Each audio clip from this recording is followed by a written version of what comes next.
makes his way out onto the floor. Our officials for today's game: John Floyd, Andy O'Brien, and Edwin Young. And the opening tap is controlled for the homestanding Scarlet Knights. Pace, pace, and pace. So important. And if you're Seton Hall, you really have to understand that's where your bread's going to be buttered defensively to stay in this game. Well, Coleman went reversal. That was, again, well defended on that breakaway. Coleman had to go reversal because they didn't give up on the play, and it leads to a turnover for Rutgers. Yeah, you saw there the first play. If you're Seton Hall, you have to be intentional in everything you do today. Can't be second guessing. If you have an open shot, you have to take it, and defensively you have to communicate. As quickly as a trap of Harper leads to another turnover. 2 live ball turnovers to open, and a foul on the other end as they got tied up. I believe that was Jamichael Davis that got tied up. Has a nice double, and Harper probably knows you can't pick the ball up, turn your back. That's when a good defensive team knows there's blood in the water. Yep. When you're that close to half court, you turn your back. It was Harper that got that foul. And now Seton Hall, after collecting 2 live ball turnovers, looks to scratch on this end of the floor.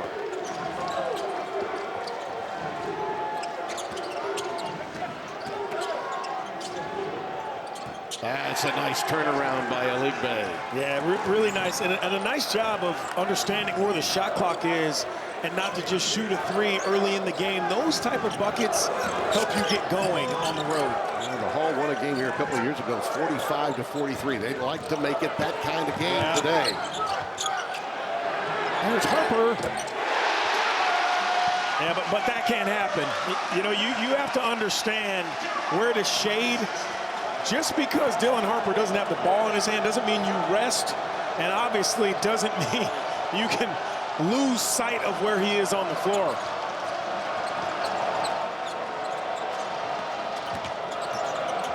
Coleman trying to drive baseline, was cut off by Williams. Stays with it.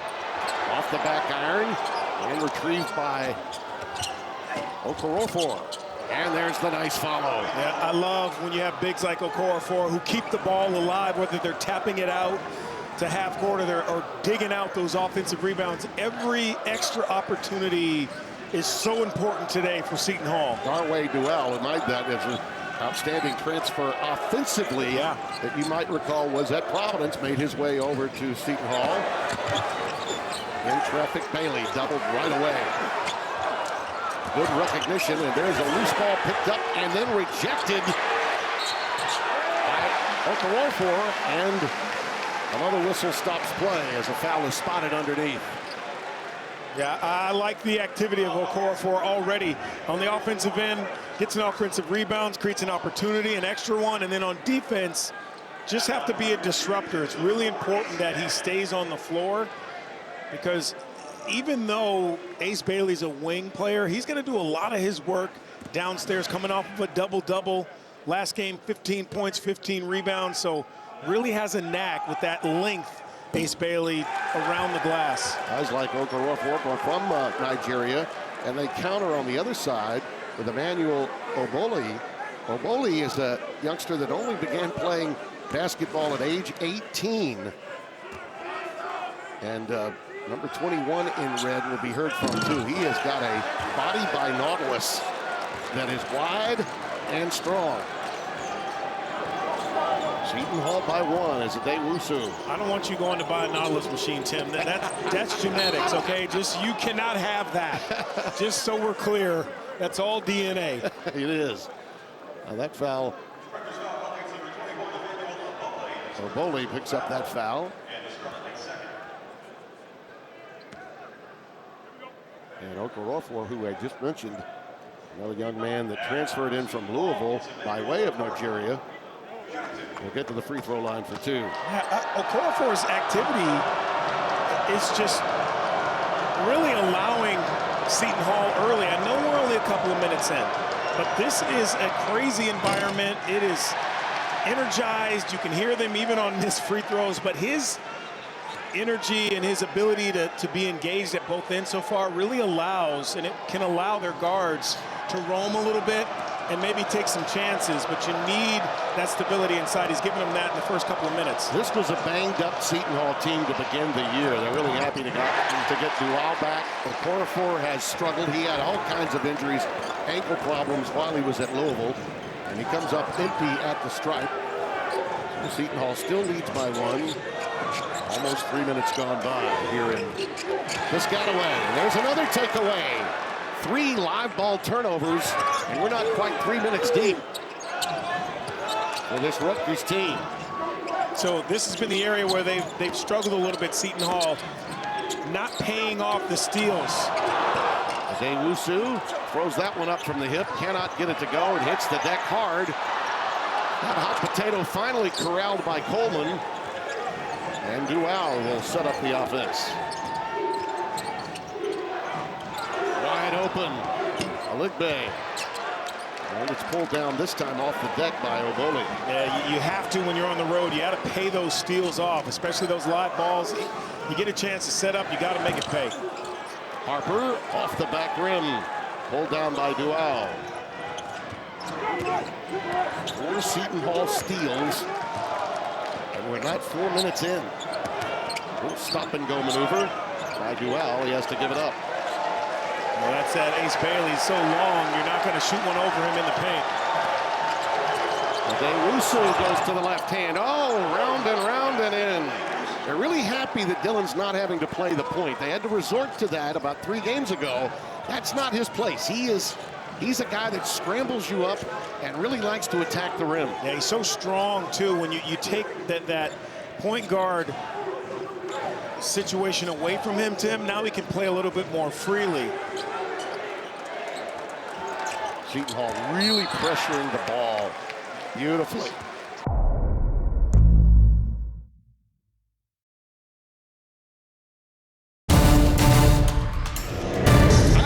Trophy games. We have a lot of them in football. Yeah. Not as many in hoops. Yeah. And I think that's a good sign. We ought to have more of these. You know, you mentioned it too off the top. Shaheen Holloway, which to me, look, it's sacrilegious, I think. I told Shaheen earlier in the season that you don't have one player from New Jersey, but he understands, and those players understand what this game means, and when your coach understands it and has been around it for so long, it's easy for him to kind of give that to the guys. Well, make no doubt, there is a culture at Seton Hall, and it is set by Shaheen Holloway. There's another foul spotted underneath the hoop, a push. Libe, I believe, was the guilty party. And these are those games, too, that you don't want tic-tac fouls, you know, and I thought that in that first break, I thought the officials did a nice job of kind of staying out of the way. You didn't really even know they're there. Those are the best officiated games when you don't know they're there. And that would be an advantage to Seton Hall. This whistle allows them to play the kind of defense they want to play. There's another steal. Getting into the passing lane yet again. That's 5 steals. And once again, it's Duval that gets in there, number 33 in blue. I mean, Prince Aligbe is one of those guys, too, that they really are counting on to give them a punch offensively. Wusu, that is not his game, the outside perimeter jumper, but it was wide open. He had to have the green light on that one. Rutgers has 3 points, but 5 turnovers. And only 3 coming from Dylan Harper. And another turnover just into the game. Nathan Somerville, and that pass was knocked away yet again. So that's 6 now. Steals for Seton Hall. Copeland. Yeah, bad shot there. You can definitely get a better shot than that. And that's just an Isaiah Coleman not touching the ball much. So he decides, you know what? I'm going to let the next one go that I touch. But Isaiah Coleman is another one of those guys. And I think in years past, especially last year, the year before, Seton Hall had guys they could go to. You knew where that ball was ending up at the end of the shot clock. I think that young man right there can be the guy for Shaheen Holloway. Coleman has the ability to score the ball in so many different ways, but you have to have the right decision-making to go with it. Look at them collapse so quickly on Bailey. As soon as he gets the ball, and he had it baseline, P.J. Hayes, a sharpshooter from downtown, has checked into the game. Number 23 for the Scarlet Knights, and once again, Prince is trying to work his magic. Gives it up to Coleman right at the top of the key, and he knocks it down. He got a better shot. Great example there. It almost thought about that from three-point range. Nice shot fake, gets into that 15-foot range. He really has all the tools. Well, that's just the 4th point off one of 6 takeaways that Seton Hall has. So this lead could be far larger than it is. And Bailey says, you know what? Forget about driving the baseline. I'll just take it baseline extended, and he knocks it home for his first bucket. That's what length and 5 extra inches over your defender affords you. Wow, he likes this matchup. Makes that scoop to the hoop, but can't get it to go. This big kid, Somerville's got a great He is talented. Out of Peoria, Illinois, and he's one of the freshmen that may hang around for a while. He could be the foundation of this freshman class long-term for Steve Peichel. I had a nice conversation with him yesterday at practice about it. Well, that 3-ball will not go from downtown for Durkak. Jordan Durkak, the junior from Colonial, New Jersey. I like this right here. You can see Seton Hall taking their time. They're not going to be in a hurry. They will take their opportunities in transition, but in the half court, they're going to make sure they're in their sets to try to get a good one. Wow.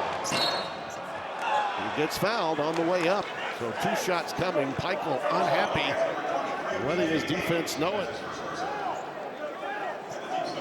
And 3 team fouls now committed by Rutgers. That one goes against P.J. Hayes. One man out of Minnesota by way of San Diego. Had 12 in a matchup against Wagner to open this season. He shoots the ball at a very high level. They'll go. This is a Rutgers team that will play somewhere between 9 to 11 guys. Peichel generally likes to play 7 or 8. He'd love to get the rotation down, but he's still learning about this team. They're so young. When you're filled with 6 new guys that are, many of them transfers, and then you've got some freshmen to go with it, 3 great ones. He's still really learning his team, and his team captain, Zach Martini, number 99, has checked into the game, and he didn't play in the last game. A very rare DNP for him as team captain. I feel that November, part of December, you're still trying. I don't mind the deep bench. It's just too early, I believe, to shorten that bench, because injuries will happen when you start to get into conference play, whether that's the end of December, early January, and all those guys that you've played and you've given minutes to, now you can just plug and play those guys. When you have to dig down the bench and you've shortened it too soon, it's a little bit more of a struggle going into February. Somerville loves to work that pick and roll. Jeremiah Williams looking for the same right here. He brought him back out. Tried to make a cross-court pass and hit the backboard with it. He was looking for Hayes on the wing, and he airmailed it just a bit, and it caught the side of the backboard. That is 7 turnovers now committed by Rutgers. This is what the Hall does. They are 3rd best in the country in creating turnovers. Look at that, 7 to love in that category. And they're getting deflections. Again, they make you uncomfortable, and they can sustain that. Now, this end of the floor has been a little bit more of a research project, if you will. Now, Scotty Middleton knows how to load up. He's a good shooter as well. He's just checked in, the Ohio State transfer.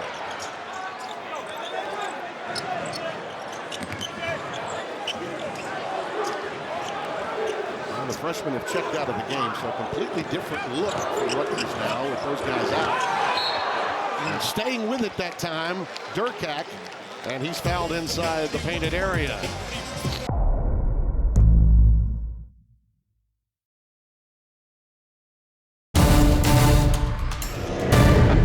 A couple of years with the Nets, so yeah, let us handle the geography. Okay, Tim. Okay.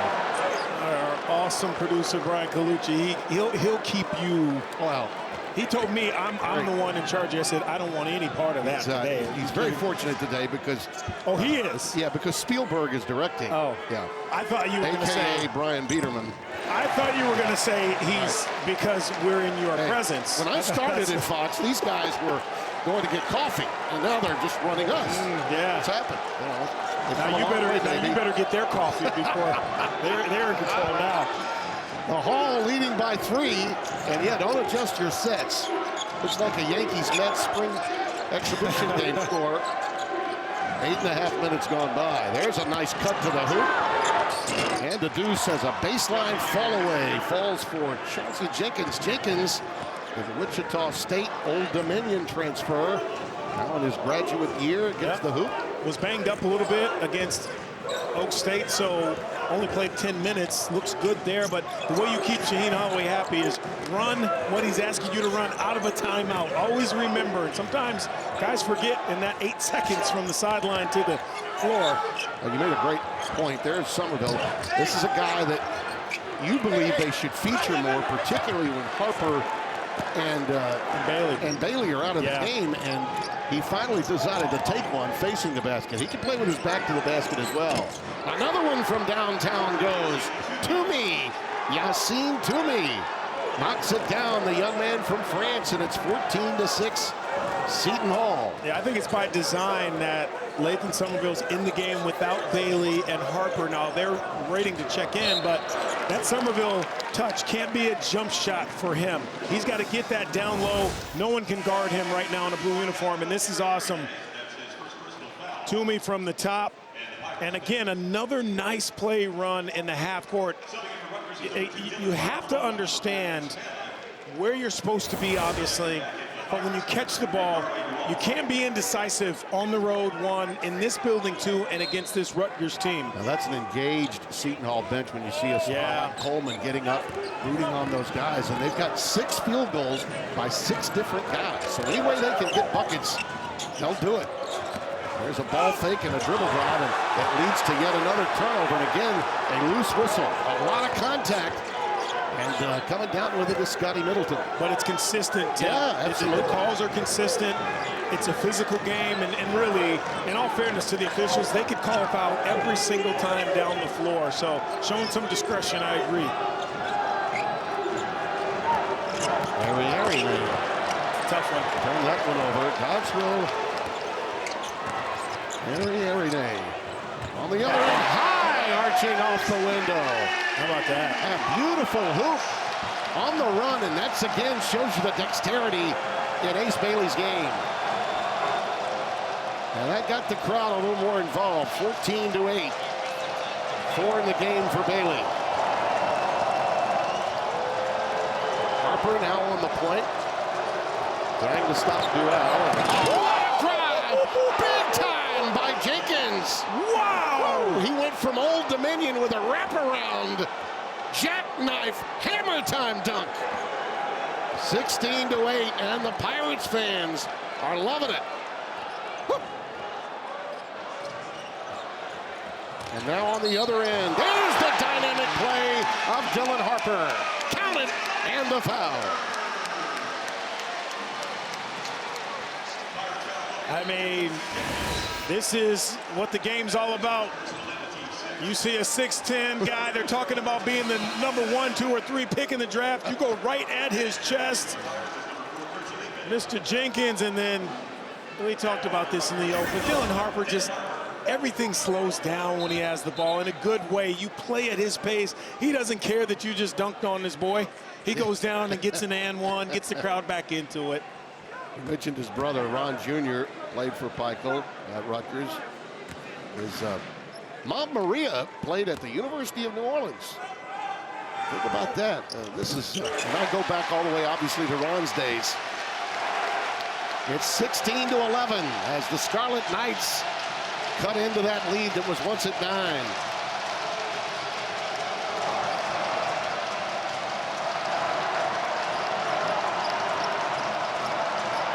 I love your point about how they survey. Duell decides to take it off the bounce. The iron unkind, and it's pulled down by Durkak. And really good defense by Harper there as well.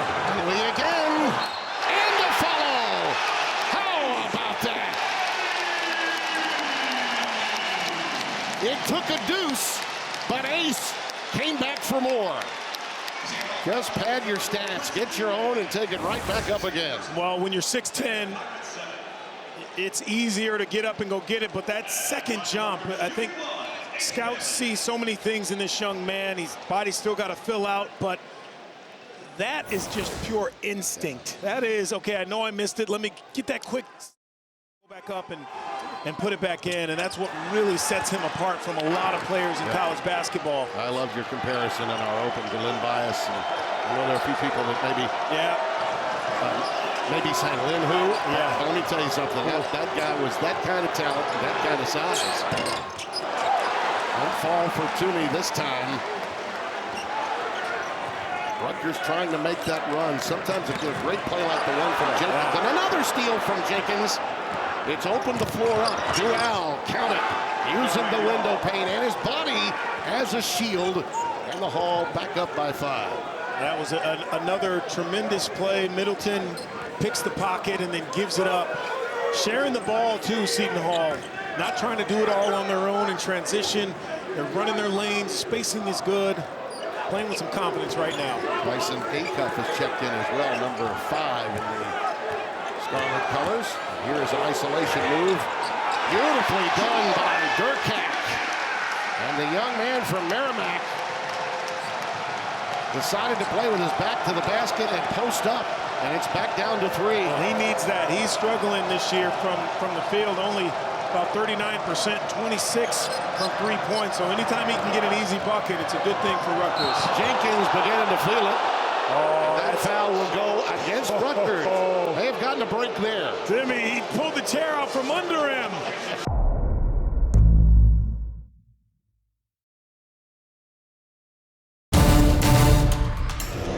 The biggest snub came to the Hall. All they did was win 3 games at home, then go to Indianapolis and dispose of some quality teams there, including a great Indiana State team. I mean, playing in the state of Indiana to win the NIT championship. And then he comes home to find out everybody's leaving. And now he's reconstructed this program, and the foundation of it may be tedious, but you can always count on the fact that they will play with a lot of heart. Yeah, he and the team had to overcome that emotional low from being left off the NCAA tournament guest list to go win the NIT championship. I mean, it helped that the first 3 games were on campus at Walsh, and then the championship was at Hinkle where they play. But to be able to do that and dig down and to get your players to stay motivated, it just shows you a little bit about who he is. And he obviously loves the game. He loves his players, and he gets, I don't know, it would be a hard find to find somebody who gets more out of their players than Gene Holloway. And on the flip side, Peichel is also an outstanding defensive coach, but when you have this kind of talent on offense, especially when they're this young, it can become frustrating on the defensive end. That kind of turnover again has been problematic. And here's Jenkins for 3 again.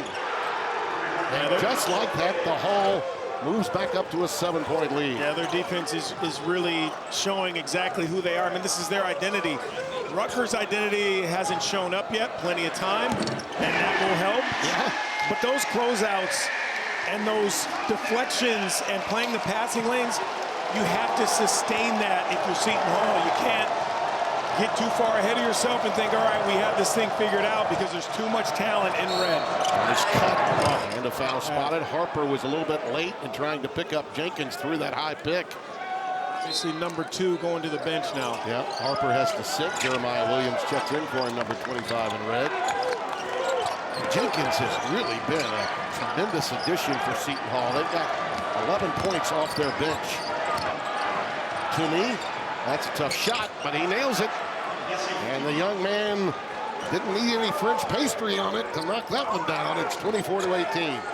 That's a big shot. I'm not a huge fan of taking that many dribbles, because that's how you play basketball. 1-2 dribbles to your sweet spot, you pull up, and you're not taking much time off the clock. I know Seton Hall wants to use some of that, but don't let that be fool's gold where one guy is going against 2 or 3 and scoring. Ace Bailey, the teammate of Jamichael Davis, Chattanooga's teacher, and there one more time, Scotty Middleton knocking it down. It looks as though Seton Hall's answer with Jenkins and Middleton has leveled things out from an offensive standpoint. You know, he's got the look. He's one of those, he's a fan favorite even when he's on the road, but you'll see he makes a bucket. He'll let everyone know. Team feeds off of it. designated picker on this end of the floor. And there he is, picking up the loose change and giving it right back to the scorer. Perfect timing as he finds a cutting Middleton. And he's smart, really smart, gives up his body all in. Oh, Bailey, leap and leaner in the lane on a baseline drive that was a gem. And most times you'd say, wow, that's a difficult shot. He's had a lot of difficult shots on that right side, that right baseline. But he has the ability to make those consistently because of his stature and his just his talents. They're 22, and Adewusu high rising. Answers on the other end. The lead is back to 9. On this end, Rutgers is 4 of 11 from the floor, but Ace Bailey 5 out of 7. Well, he has carried this team from an offensive standpoint, and now it's Toomey trying to check him. Getting a little bit of help with doubles after he puts it on the deck. How about that? How about that? Whoa. I mean, I'll give you another name. John Williams. Yeah. John Hot Plate Williams. Remember him? Yes. Youngster from Crenshaw. Played in the mid-'80s for Dale Brown at LSU. That kid could take tough shots and knock them home, too. Yeah, 6'10" helps. You just elevate over the top. Yeah. And that's a walk. Go the other way. You know, how Shaheen Holloway develops his guys and how he motivates them. Well, Steve Pikiell, to me, could be the best personality developer out of young players. And he knows how to manage those personalities. Indeed. You need that when you have two guys like Bailey and Harper. And throw Somerville in there, too. I think he's going to be a spectacular big.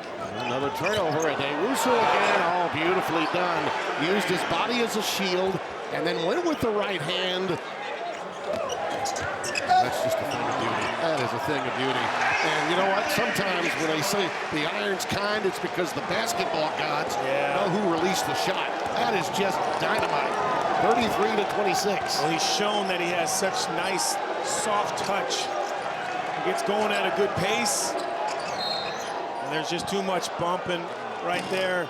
You know, sometimes it's not just getting stops when you're struggling on defense. It's sending a message to the offense that, hey, we're not just going to let you bully us. And I thought that's exactly what Bailey did right there with Middleton. That was a good foul down there. No. Weldon backing in. That was a pretty smooth little move. I thought he had created some contact. Did not get the whistle. You're right there, letting it play on both ends. There's Bailey again. This time Weldon cuts him off. Well, since Harper got the second foul, it's been Ace Bailey that scored all of the 9 points that Rutgers has made has come from him. They are 60% really of this Rutgers offense. And here's Harper. Big play here. Yeah, on an isolation to close out the half. A fall-away 3. Again, great defense from Coleman. And at the buzzer, Adewusu releases. That was a big play. Either way, some momentum for Seton Hall. They got a lot of confidence in this first half. Some questions have to be answered for the Scarlet Knights here.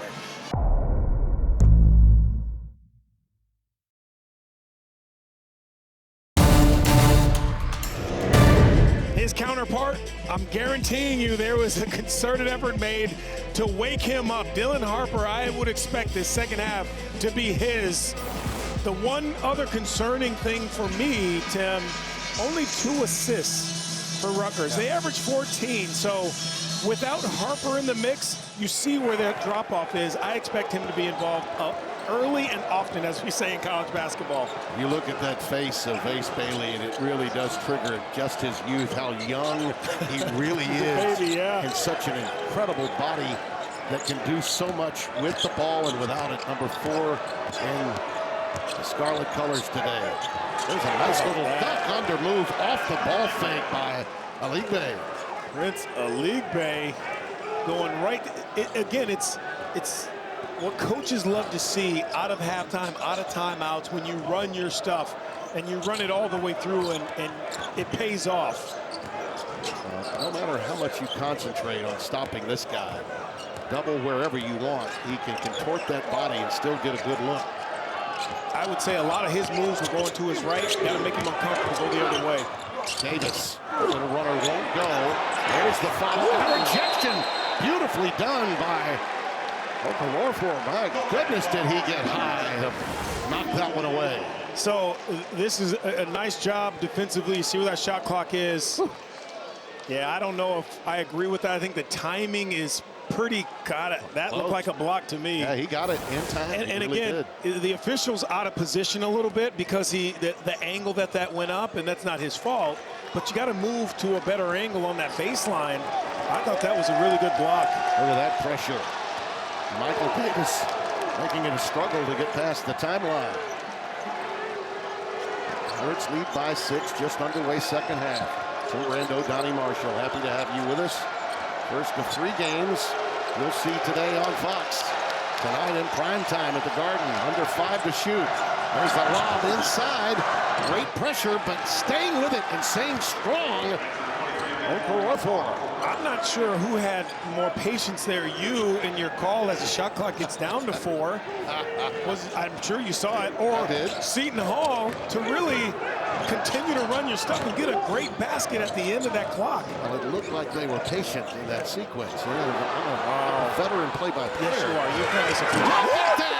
High rising again, Isaiah Coleman, and it's up to 10. 39-29, largest lead of the afternoon. I tell you, 10 is nothing in this building, but I will say this also, it is quiet in here. It is. That's exactly what Seton Hall wanted. It's what they need to continue to have an opportunity to win this game. But someone for Rutgers has to step up and turn the heat up just a little bit here. Yeah, Bailey, nice dump down in traffic. That's well done. He got it inside, and Oboli puts it in. At least that time you saw what that young man can do, Dylan Harper, when driving to the basket. He settled a lot in the first half on the offensive end with some perimeter jumpers falling away. And to your point, the second foul probably hurt him too. Later stages of that first half. 39-31. Oboli with 4 points in this half. He had 0 at the break. Did he walk? Yes, he did. Took the extra step, little hop step in there as he was trying to go to his offhand and turned it over. You don't hear much about Ace Bailey's defense because he's so gifted on the offensive end, but he's a disruptor as well with his length and size. And even though he's not going to block 5 or 6 shots a game, which he has the ability to, he changes your attitude when you get down there and you jump stopped him. Now you see what he makes you do. You travel trying to avoid at all costs Ace Bailey. That one a perimeter jumper off the back iron, and Ewusu pulls it down. A little better rebounding guards you'll find. He's so active. Bailey's really struggled from there. 0 for his last 6 from behind the arc. Wow. Beautiful pass. Again, cutting to the basket. Okafor, who's come alive for this team. Yeah, Okafor set the tone early in this game. Offensive rebounding, changing shots. And even though they called, I thought, the wrong call on the block shot there, you're thinking about him now. Yeah, there's what Harper can do for you from downtown. Okafor has been a factor, though. Yeah. 6 points in this half after a shutout. Harper now with 9 after that bucket. A couple of threes. And again, Rutgers being disruptive leads to a turnover.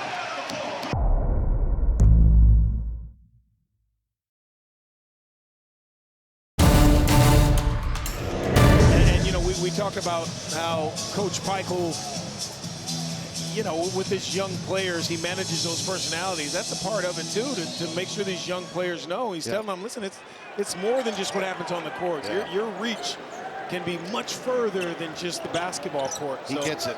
He really does. So I like to say to my old friend and your coach, Jim Calhoun, you know, he took the best from you, Coach. Yeah.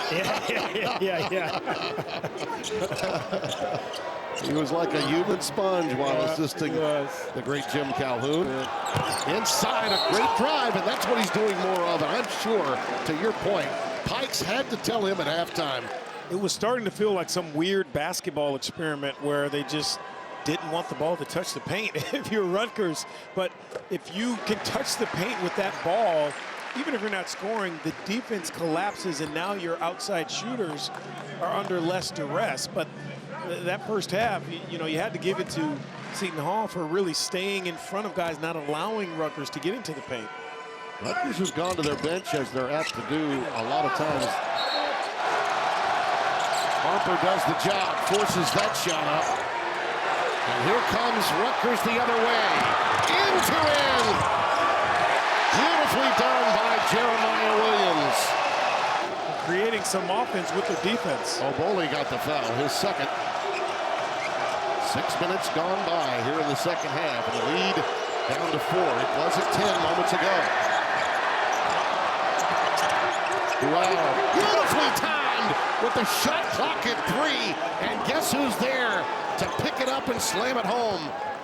Harper, he has been incredible making that move to the hoop with backdoor cuts late in the shot clock. And there's once again, Ace Bailey with an answer. And it's 43 to 40. Tear the roof off the sucker. Parliament Funkadelic. Here we go. And Steve Pikiell's trying to get the crowd into it as much as he's trying to get his players into it.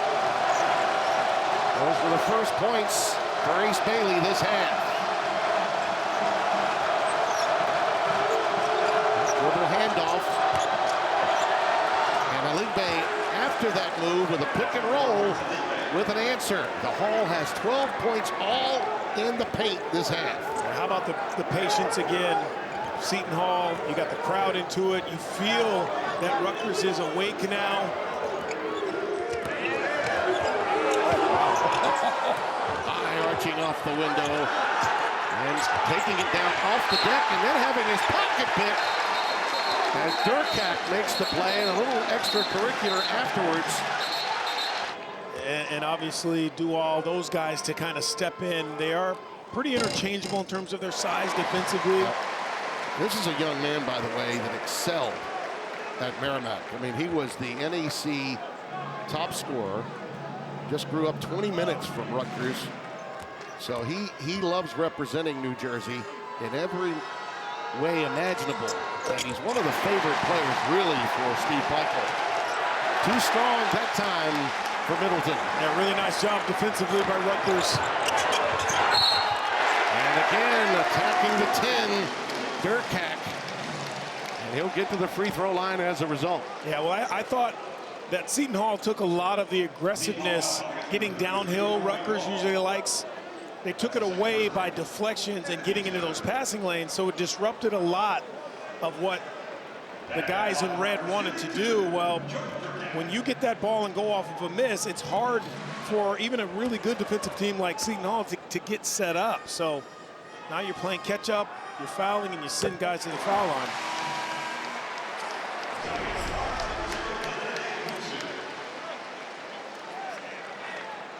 Wusu checks back in. They'll give Darway Duell a breather. Remember, it was a 10-point game just 4 minutes ago. They got a chance to cut it to 1 here. And they do. Listen to this crowd now. They'll tell you the story. Again, if you're Seton Hall, you got to get back to what got you that lead, and that's trying to get some touches in the paint, see who will commit, find the next guy.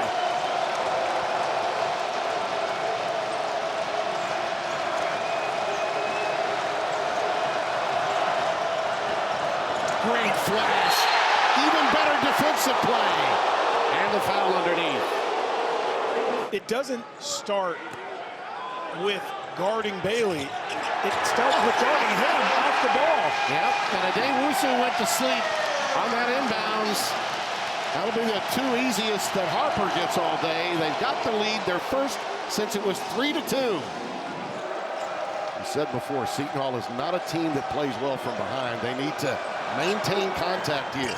And that one does drop for Yassine Toomey. I think that Seton Hall, and I think Yassine Toomey is showing people that he's one of those isolation guys. Absolutely. We've seen Shaheen Holloway put him in that spot a few times today. Haley, beautiful bounce pass entry, right back out to Harper. They had the triangle working that time.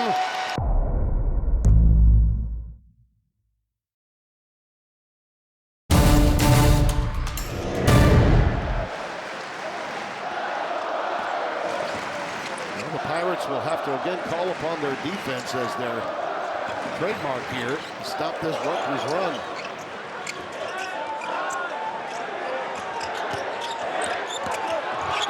Harper in traffic. Goes to the left hand. Oh, that's knocked in beautifully by Durkak. Bailey all the way to the rack. That late double from Toomey rejected him, and here come the Pirates the other way. Again, you got to be able to pay it off when you come up with a steal on the road. Williams with those long arms. This is the guy you want to have it, right? Banked it in! The bank is open on Saturday. Pulled down by Harper. All the way to Coleman. That's a big transition loop for Seton Hall. Very few easy ones in this half. That's a nice job of taking advantage of an opportunity. Just because you think of the pace of Seton Hall being slow doesn't mean guys are going to take those chances. Left pass to make in traffic, but again, a whistle stops play. Gets it in every way. Doesn't have to start to be effective. Wow, that one got up off the front iron, and a reach-in foul, and that was needless that time. A reach-in that simply wasn't needed, and Middleton got his fifth.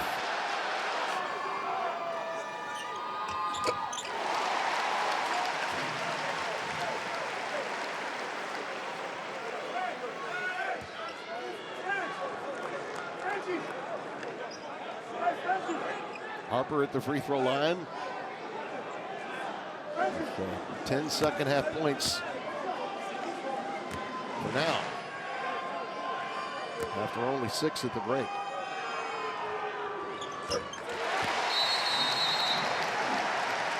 The corner four should have just gone up and slammed that one. Tried to finesse it off the window pane. He really can't complain, though. He's done so much today. Has he ever? Somerville, foul. That Rutgers puts on the floor right now, late game. Well, the Scarlet Knights have picked up Seton Hall's problem from the free throw line today. That's their 11th free throw made in 20 opportunities, so just a little better than 50%. They lead by 2 with 4:40 and counting. The good thing for Rutgers is they're plus 11 in terms of attempts from the foul line today. Only 9 attempts for Seton Hall.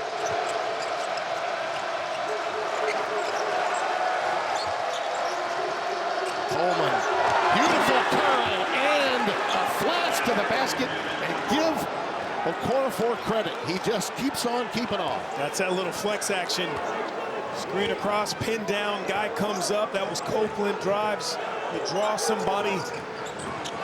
Great pass. Okorafor with 8 this half. And there's Harper sliding in there. Think about that adeptness of his to go high, arching off the window to get that one home.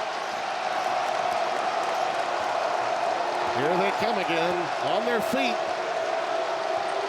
Up by 2.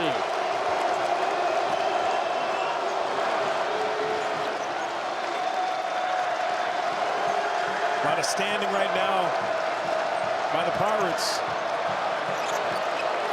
Coleman, count it. A trifecta at just the right time, 57-56. That's a really nice job by Dylan today, Roos, who didn't force anything. Opted not to take the little 15, 14 footer and finds Coleman. He's got 9, 7 of them this half. Bailey. There's an answer. Seton Hall keeps possession of the ball and only 5 team fouls against Rutgers. They can be a lot more aggressive than Seton Hall. Pirates foul, and it's shots coming for Rutgers. Oh, the iron tantalizingly unkind, and as Coleman makes his move inside, it looks like we're going to get a whistle because of that team foul difficulty that Seton Hall's faced here in the second half.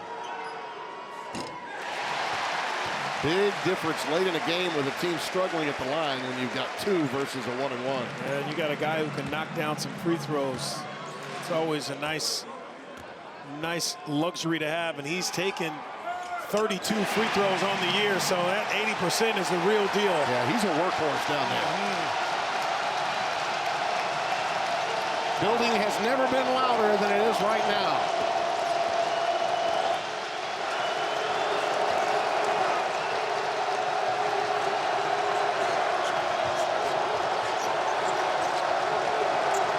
Coleman. Not there. There's the follow and a foul to go with it. It would have been an and one for Okorafor had it dropped. Got to tell you, he's really done a nice job of trying to control that paint and really be disruptive on the glass, keeping balls alive. But this is where the struggle has been for this entire team. Oh, that ball's going to be out of bounds. Yes, because only 16 fouls. Oh, wow. So maybe a bonus for Seton Hall. I thought he was taking a shot. I did too. Should have been 2 shots in my view. But probably better than not shooting free throws, unfortunately. Given his percentage of the line, you're right. And again on the dribble drive, Coleman is fouled. The Pirates have done their job. They've turned it into a root canal game for the homestanding Scarlet Knights. Under a minute left. Harper finishes. Boy, when you have finishers late game, it's such a luxury. No stress, or not as much stress on Steve Peichel. Was it a dagger? We'll find out after this Seton Hall possession. Coleman. Harper with the rebound, and it might well have been a dagger from Dillon. And now he's the maestro conducting this partisan crowd. Back to 4. Door is still open for the underdog. Adewusu going up against the Phenom. Not there. Coleman to follow. Count it. And we're down to 2 with 19.3 remaining. And here's Adewusu. Coleman wants it. You know he does. The leader doesn't go. He follows it. No whistle, and there's one. I'm thinking about Jimmy Valvano. Yeah. Let's make him shoot. Yeah. I still think Dylan Adewusu went for the steal, and they called a foul, but you're so right how it worked out. By the way, Jimmy V.